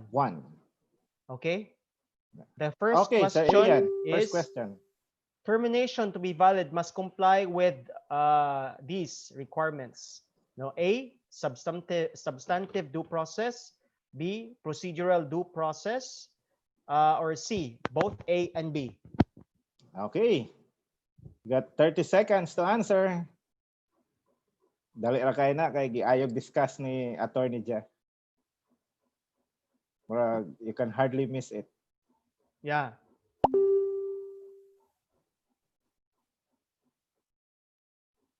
Okay, time's up.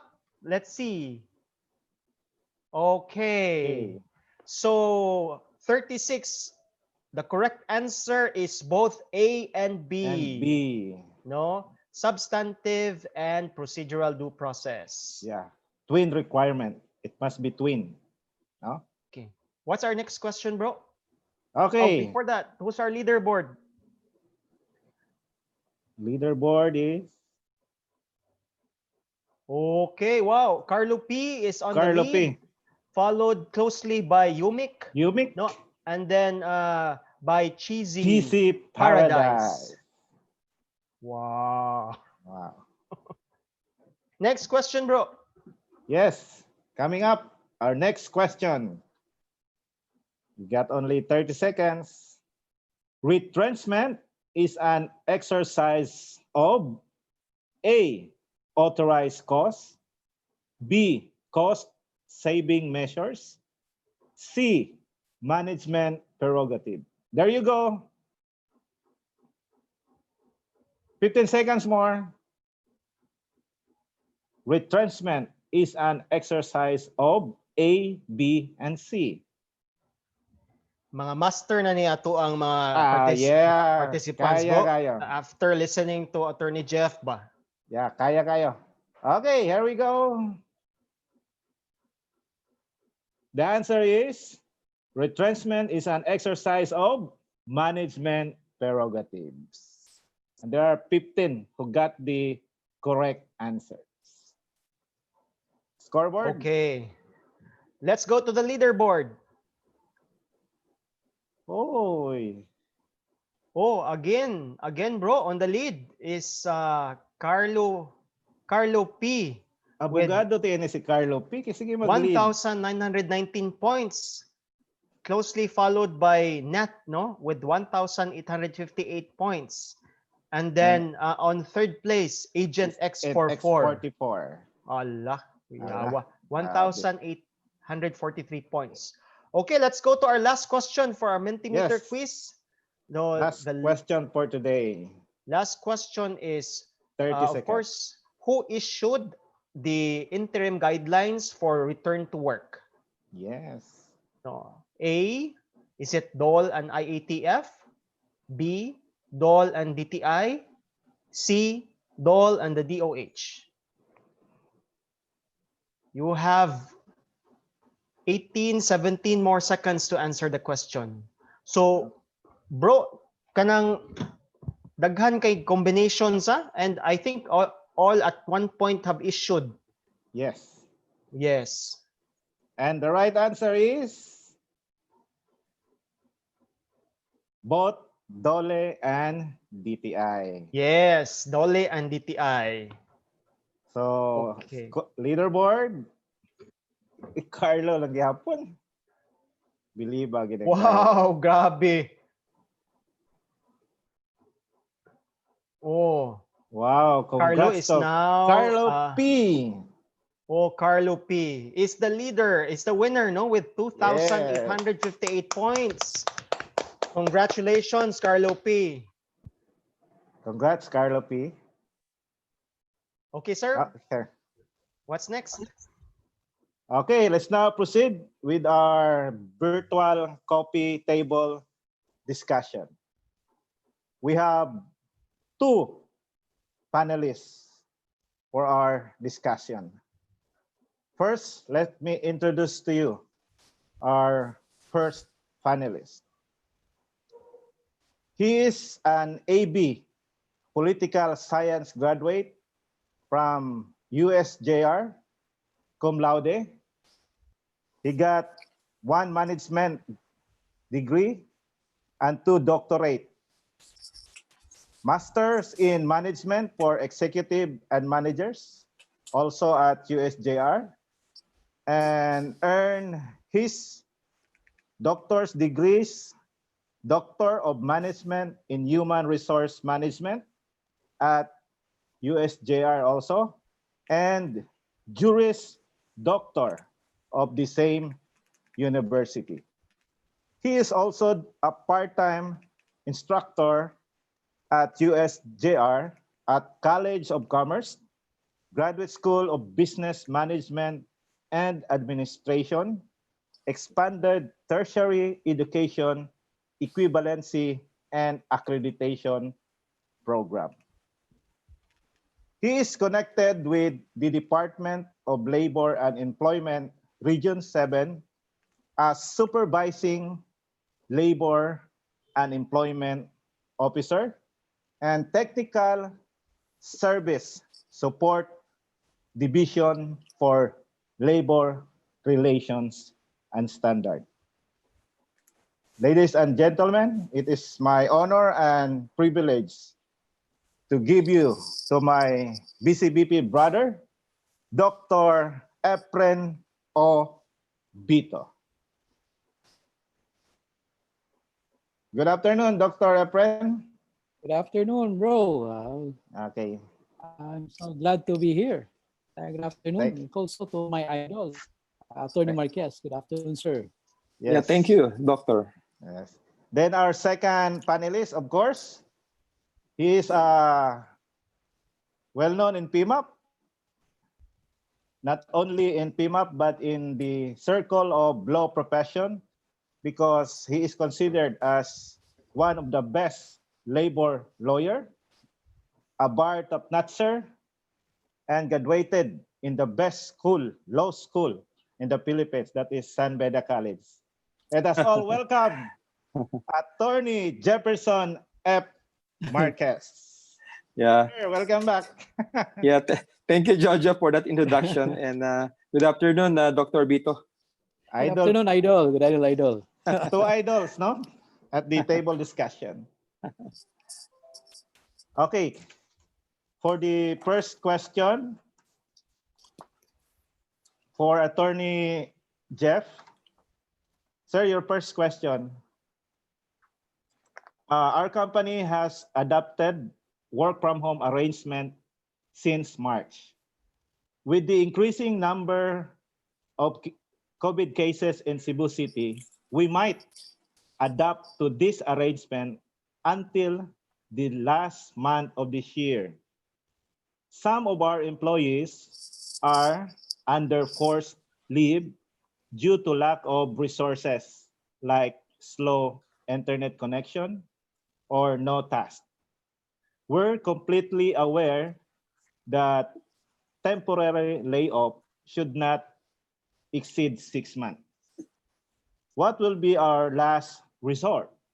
What can we do to those temporary employees, citing that some of them are in the maintenance team, which we cannot give them tasks as of the moment? Sir. Thank you for that question. I have earlier replied to a similar question regarding this matter. If you are at work, maybe I can assume that your company is allowed to operate. No? And the arrangement that you decided to adopt is a work from home arrangement. Now, you said that there are some employees where no work is available to them. So you are quite worried since this arrangement may last up to the end of this year. No?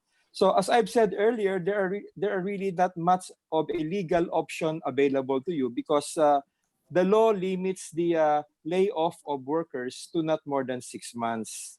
And before the 6 months, you have to decide whether to lay them off permanently based on any of the authorized causes to terminate employment. Because as you have said, the company continues to operate. No? So if their services are in excess of what you need, then the only available option is to declare their services redundant. Now, if the maintenance workers are in a maintenance division, for example, and you don't need the maintenance division, then you can also close the operations of that division, no? or that department, and that will be considered a closure of operations, although partial lang. But separation pay will be 1 month or 1.5 month pay for every year of service. That's my answer to the question, Joe. Okay, Sir Jeff, thank you very much. Before we will throw questions to Dr. Bito, we would like to request Dr. Efren Bito to give us an update on what's going on with the DOLE 7 especially that we heard that there are new forms, required forms for reporting to DOLE. So, Sir Bito, can you have some enlightenment on these forms? Thank you very much, bro Jojo. There are policies right now that we have been implementing, especially with the issuance of the Labor Advisory number 17. With this labor advisory, we would like to monitor now the status of business operations, specifically in the areas of what types of arrangements that the employees are adopting. I do agree with the statement of Attorney Marquez a while ago that, of course, we need to know the correct picture of what is it really all about when it comes to the unemployment data. So this is one way of actually collecting information. How many are considered to be laid off? How many are considered to be in the work from home arrangement and alternative work schemes? And in the process, the office is right now accepting these forms. No, you can actually look at our website and just download the forms, and you can email it to us through dole_centralvisayas@yahoo.com. You can just actually submit it to us through online, and we are monitoring this closely. Aside from that, we're also monitoring, of course, the compliance when it comes to the DOLE DTI guidelines when it comes to safety and health. So again, the compliance of which is again being monitored through online. So there's a possibility that you might be receiving information or an email coming from us as to the compliance, the extent of your compliance on the safety and health standards during this time of the pandemic.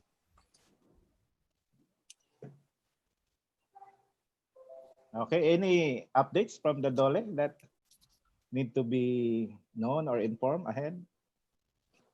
So far, bro, that is, of course, the information that I have with me. Okay. We are now closely monitoring the compliance of these policies, the DOLE DTI guidelines, and as well as the Department Labor Advisory number 17. Okay. Thank you very much, Dr. Efren Bito, Idol. Welcome, bro, Idol. We have a question here for Dr. Efren. Some of the companies are already adopting work from home temporarily. Now, some of them are good for 3 months and even up to 6 months. The question is, can they shift or can they make it permanent, the work from home arrangement after 6 months? Again, the work from home arrangement is based on the guidelines that we have right now. Is during the time of this pandemic, while this still would persist. However, they can convert into a telecommuting arrangement under Department Order number 202, wherein they can actually agree with the workers on the terms and conditions when it comes to work from home arrangement or telecommuting, as what we could say it. One of the conditions of which, of course, there are certain areas that the worker and the management would also agree. Like, for example, the cost, the cost and the equipments, the payment of wages, and of course the work arrangement, the work schedule. So there's a possibility that after this pandemic, after this crisis that we have, temporarily after 6 months, the company and the worker may adapt not based on Labor Advisory number 17, but based on Department Order number 202 on telecommuting. Okay. Well explained. Okay, another question, bro. Last June 24, 2020, there was a statement by Assistant Secretary Dominic Tutay released through GMA News Online stating that employers should shoulder or reimburse the additional expenses incurred by workers during work from home arrangements. Is this mandatory or just encouraged by DOLE ASEC Tunay? Can you please expound on this? Yes, bro. The statement of ASEC Tutay basically goes back to Labor Advisory number 17, Section 3 of that Labor Advisory, which would refer to the work from home arrangement or telecommuting arrangement, which says that establishments, when feasible, highly encouraged to adopt work from home arrangements or telecommuting arrangement based on Department Order number 202. Okay, employees on work from home or telecommuting arrangement shall be provided with adequate support to perform the assigned task or job. Again, when we look at Department Order 202, there is of course the corresponding agreement with the management and of course the employer in this particular area as defined in the, Section 3 of the said department order, allowing of course management and labor, number one, to look at of course the appropriate alternative workplace. Number two, whether to look at to agree on the use and cost of equipment, to look at the number of working days and working hours, the conditions of employment, compensation, non-diminution of benefits. So there are specific items that the management and the worker can agree upon. Again, we go back to the policy on labor advisory number 17 on the encouragement of whenever feasible the work from home arrangement, bro. So the word is whenever feasible. When feasible, bro. Okay. Okay, thank you very much, sir. Then we have here another question. Murag imo naman gini, bro. Can you please tell us highlights or key points of the compliance to return to work guidelines? Dr. Vito? Bro? Okay, for compliance or return to work, that would refer to the DOLE DTI guidelines, and I believe we already have a copy of that. You have seen already the copy. It talks about number one, looking at the increase the safe and health to provide a safe and healthy workplace. That's the basic goal here. We need to look at not only the business per se, but look at also those within the business. Look at the entities, the employer, the business per se, the production, including the workers. So when we do that, the guidelines specifically mentions on the regulation, the policy on increasing physical and mental resiliency. Number two, reducing the transmission, minimizing contact rates, and then of course reduction of the infection. So there are specific items that we are, of course, we should follow when it comes to the safety and health during this time of the pandemic. And aside from that, we also have Labor Advisory number 17. In the Labor Advisory number 17, it talks about the minimum health standards. So meron na tayong general labor standards, meron na tayong occupational safety and health standards, comes minimum health standards as of course based on the DOLE DTI guideline. And the work from home arrangement or telecommuting is also being encouraged. Next, we're also encouraged to do the alternative work schemes. So such as the transfer of workers, the rotation of workers, the reduction of the normal working days or the working hours, job rotation alternatively, and of course other feasible arrangements that of course peculiar to the business entity. As mentioned already by our idol attorney Marquez, on the wage, parties may agree.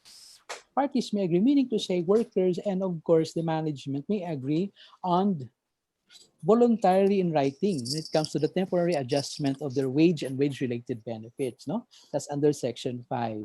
And of course, separated employees are still entitled to the separation pay based, of course, on Labor Advisory number 6, issued last 2020, year 2020. Again, bro, we are campaigning that companies would submit to us online the reports on their resumption of work, especially now that we are back to ECQ, and we're hoping that those in operation right now would submit to us the report. You can just easily download them and submit it through email. That's my answer, bro. Follow-up question, bro.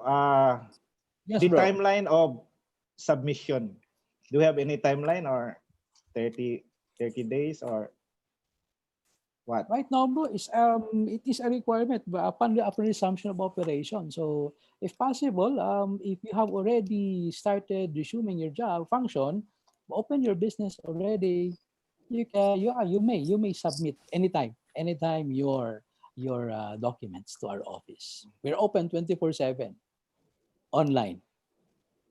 Okay, thank you very much. Thank you very much, bro. Then Okay, bro. next question. We have outlets inside the airport. Since airport were opening their doors, we were required to operate.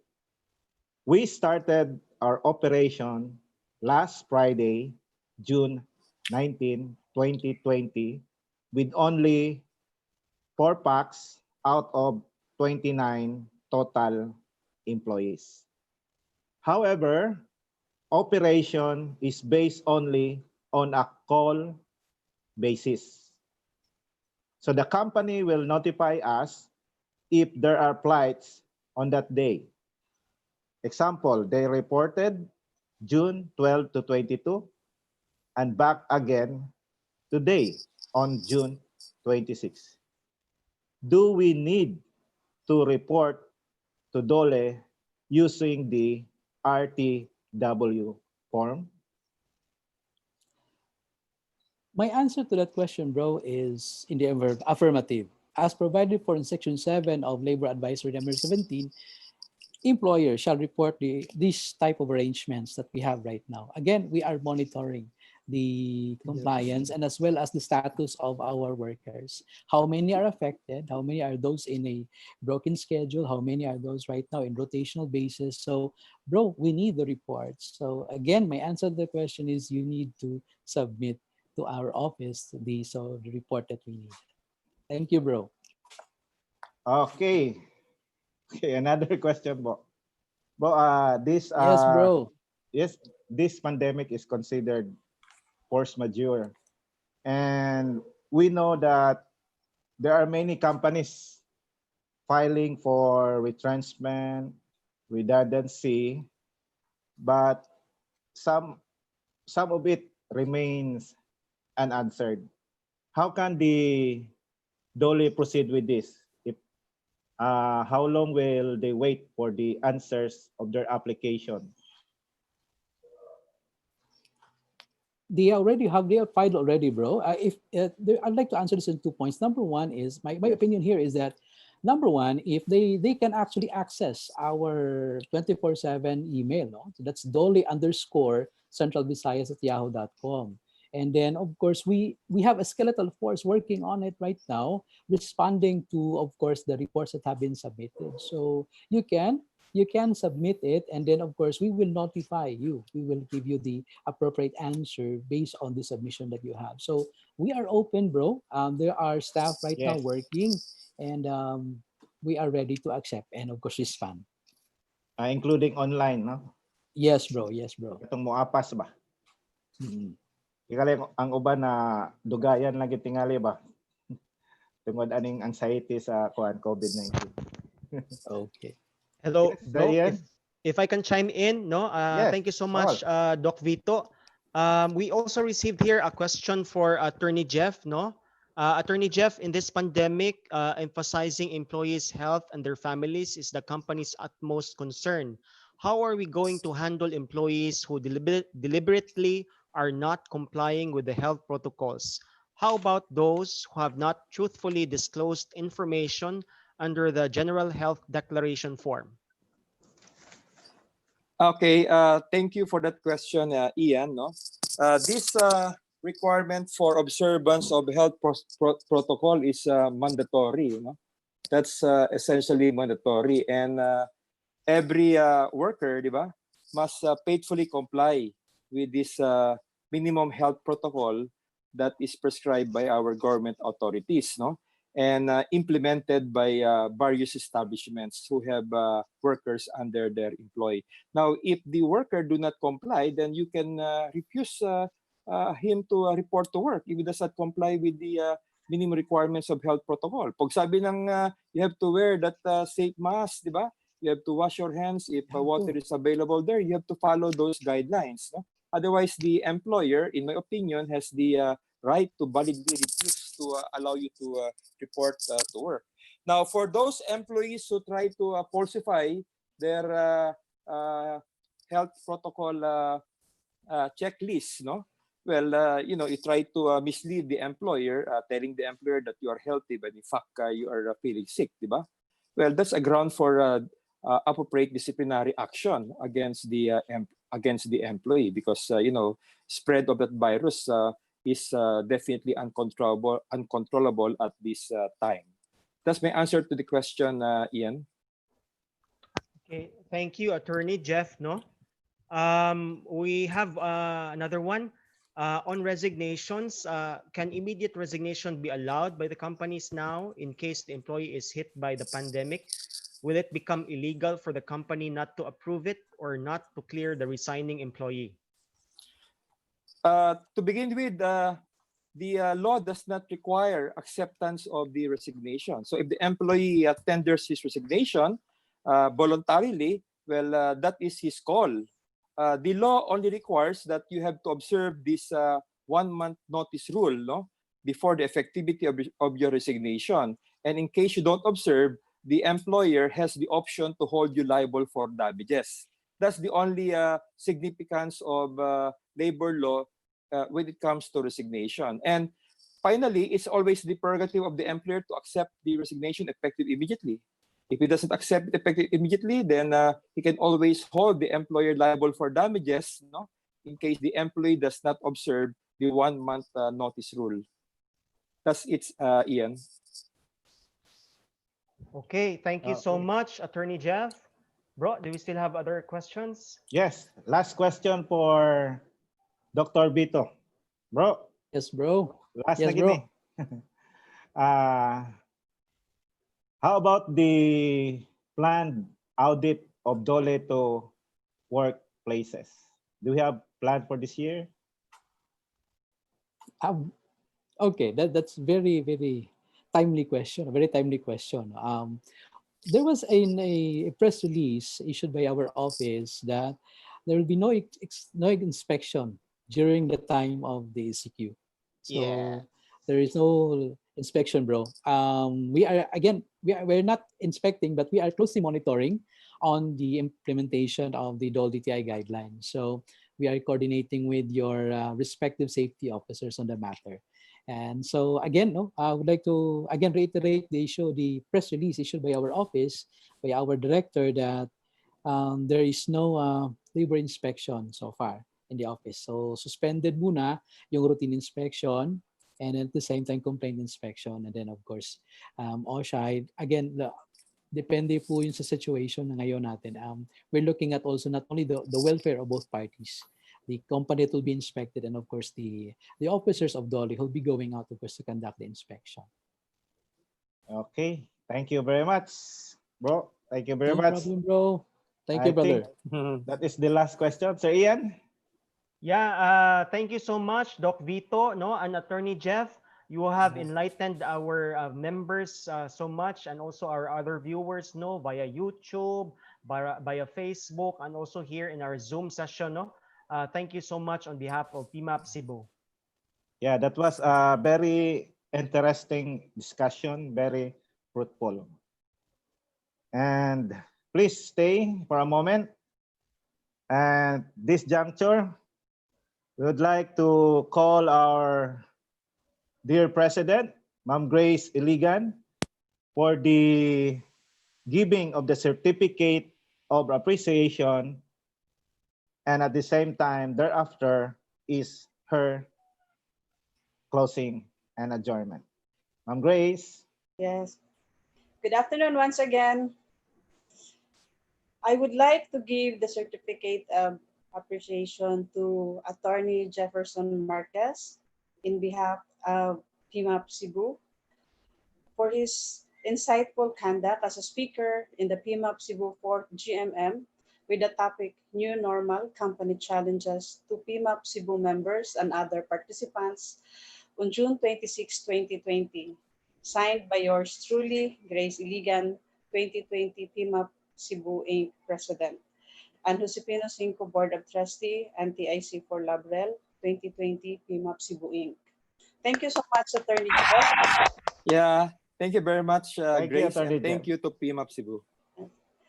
Also, another certificate, virtual certificate, will be given to Dr. Efren Vito for his insightful conduct as panelist in the PMAP Cebu 4th GMM virtual coffee table discussion, to PMAP Cebu members and other participants. Given on June 26, 2020, Grace Iligan, 2020 PMAP Cebu President, and Josepino Cinco Board of Trustee for Labrel, TIC for Labrel, and 2020 PMAP Cebu Inc. Thank you so much, Doc Vito. Thank you, bro. Thank you. Thank you. Thank you, guys. Thank you. Also, I would like to give certificate of appreciation to Mr. Ian Rial for, for his masterful facilitation as host and moderator Wow. for PMAP Cebu 4th General Membership Meeting on June 26, 2020. Signed by yours truly, Grace Iligan, President, 2020 PMAP Cebu Inc., and Josepino Cinco, Board of Trustee, TIC for Labrel, 2020 PMAP Cebu Inc. Thank you, Yes. President Thank Grace. you, Sir Thank you Ryan. so much. Thank you so much. And also another certificate will be given to Mr. Josepino Cinco for his successful facilitation and as host and moderator for 4th PMAP Cebu GMM on June 26, 2020. Signed by yours truly, PMAP Cebu President, Grace Gigan, and Ray Filnar, Vice President and RC Chair for 2020 PMAP Cebu Inc. Thank you so Thank much, Sir you, Ma'am Jojo. Grace. Thank Thank you you, so Sir much, Sir Ray. Ayan. Again, Thank you, thank you, Sir team. Thank you. Jet, and thank you, Sir Yeah, Vito. you're Thank you, welcome. man. Sir Neil. Thank you all. Thank you. Thank you, Idol. Thank you, Sir Jeff. Okay. And before I will officially close this afternoon's EGMM, allow me to officially introduce to you and acknowledge the PMAP Cebu Avengers team.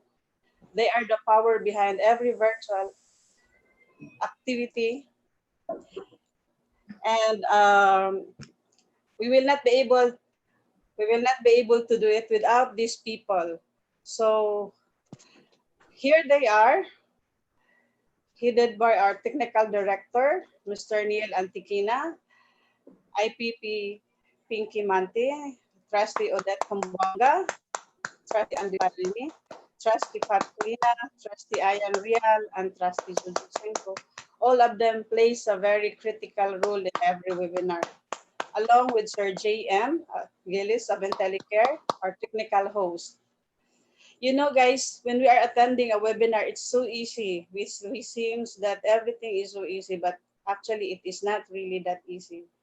In fact, last night until 1 a.m., they were still awake, working hard, exchanging chats, and sending files to and fro, just for us to have a very smooth webinar this afternoon. So we are very lucky to have all these officers work hard for the organization side by side with their other responsibilities. I feel truly blessed to work with this team because they are so easy to work with. Thank you so much, everyone. So PMAP Avengers team, PMAP Cebu Avengers team, yay! Yay! Hooray! Guys, Screens. I want to sincerely thank you for all your dedication to the organization. Thank you, PMAP Cebu Avengers team. And of course, I also want to thank IntelliCare, our sponsors for the last webinar and for the upcoming webinars, also for Cebudoc for sponsoring this afternoon's GMM.